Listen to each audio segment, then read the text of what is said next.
مصر میں سلطان صلاح الدین ایوبی کا استقبال جن افسروں نے کیا ان میں ناجی نام کا ایک سالار خصوصی اہمیت کا حامل تھا۔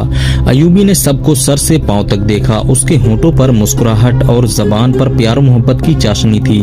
بعض پرانے افسروں نے اسے ایسی نگاہوں سے دیکھا جن میں طنز اور مسخرہ پن تھا۔ وہ صلاح الدین ایوبی کے صرف نام سے واقف تھے یا اس کے متعلق یہ جانتے تھے کہ وہ حکمران خاندان کا فرد اور اپنے چچا کا جانشین ہے۔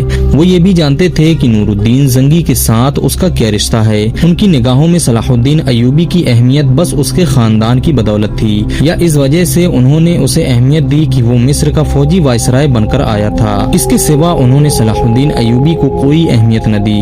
ایک بوڑھے افسر نے اپنے ساتھ کھڑے افسر کے کان میں کہا، یہ تو بچہ ہے، اسے ہم پال لیں گے۔ مورخ اور اس وقت کے تاریخ نگار یہ نہیں بتا سکتے کہ صلاح الدین ایوبی نے ان لوگوں کی نظریں بھانپ لی تھیں یا نہیں۔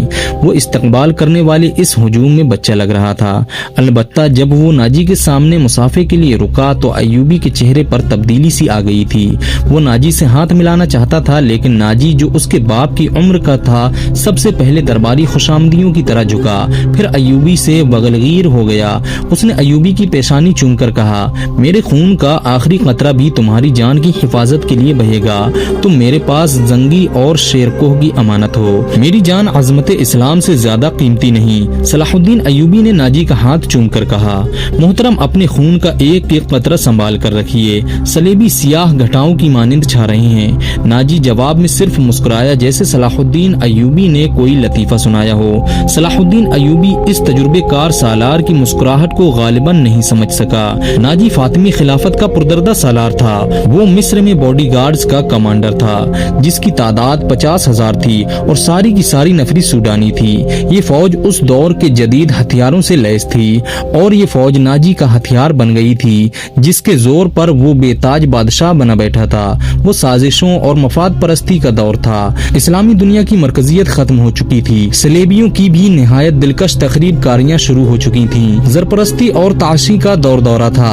جس کے پاس ذرا سی بھی طاقت تھی اسے وہ اپنے اقتدار کے تحفظ کے لیے اور دولت سمیٹنے کے لیے استعمال کرتا تھا۔ سوڈانی باڈی گارڈ فوج کا کمانڈر ناجی مصر میں حکمرانوں اور دیگر سربراہوں کے لیے دہشت بنا ہوا تھا۔ خدا نے اسے سازش ساز دماغ دیا تھا۔ اسے اس دور کا بادشاہ ساز کہا جاتا تھا۔ بنانے اور بگاڑنے میں خصوصی مہارت رکھتا تھا۔ اس نے صلاح الدین ایوبی کو دیکھا تو اس کے چہرے پر بالکل اسی طرح مسکراہٹ آ گئی جس طرح کمزور سی بھیڑ کو دیکھ کر بھیڑیے کے دانت نکل آتے ہیں۔ ایوبی اس زہر خند کو نہ سمجھ سکا۔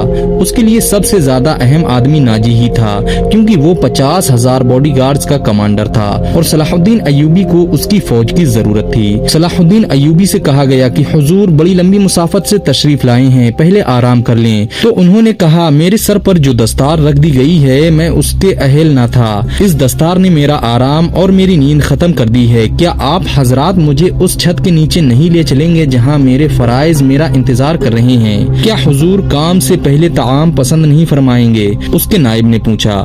صلاح الدین ایوبی نے کچھ سوچا اور ان کے ساتھ چل پڑا۔ لمبے تڑنگے کبھی ہیکل باڈی گارڈز اس عمارت کے سامنے دو رویا کھڑے تھے جس میں کھانے کا انتظام کیا گیا تھا۔ ایوبی نے ان گارڈز کے قد بت اور ہتھیار دیکھے تو اس کے چہرے پر رونق آ گئی، مگر یہ رونق دروازے میں قدم رکھتے ہی غائب ہو گئی۔ وہاں 4 نوجوان لڑکیاں جن کے جسموں میں زہد شکن لچک اور شانوں پر بکھرے ہوئے ریشمی بالوں کے قدرت کا حسن سمویا ہوا تھا، ہاتھوں میں پھولوں کی پتیوں سے بھری ہوئی خوشنما ٹوکریاں اٹھائے کھڑی تھیں۔ انہوں نے صلاح الدین ایوبی کے راستے میں پتیاں بکھیرنا شروع کر دیں اور اس کے ساتھ دف کی تال پر طائمس و رباب اور شہنائیوں کا مسحور کن نغمہ ابھرا۔ ایوبی نے راستے میں پھولوں کی پتیاں دیکھ کر قدم پیچھے کر لیا۔ ناجی اور اس کا نائب اس کے دائیں بائیں تھے۔ وہ دونوں جھک گئے اور اسے آگے چلنے کی دعوت دی۔ یہ وہ انداز تھا جسے مغل بادشاہوں نے ہندوستان میں رائج کیا تھا۔ صلاح الدین ایوبی پھولوں کی پتیاں مسلنے نہیں آیا۔ ایوبی نے ایسی مسکراہٹ سے کہا جو ان لوگوں نے پہلے کم ہی کبھی کسی کے ہونٹوں پر دیکھی تھی، ہم حضور کے راستے میں آسمان سے تارے بھی نوچ کر بچھا سکتے ہیں۔ ناجی نے کہا، اگر میری راہ میں کچھ بچھانا چاہتے ہو تو وہ ایک ہی چیز ہے جو میرے دل کو بھاتی ہے۔ صلاح الدین ایوبی نے کہا، آپ حکم دیں۔ نائب نے کہا، وہ کون سی چیز ہے جو حضور کے دل کو بھاتی ہے؟ صلیبیوں کی لاشیں۔ صلاح الدین ایوبی نے مسکرا کر کہا، مگر فوراً ہی اس کی مسکراہٹ غائب ہو گئی۔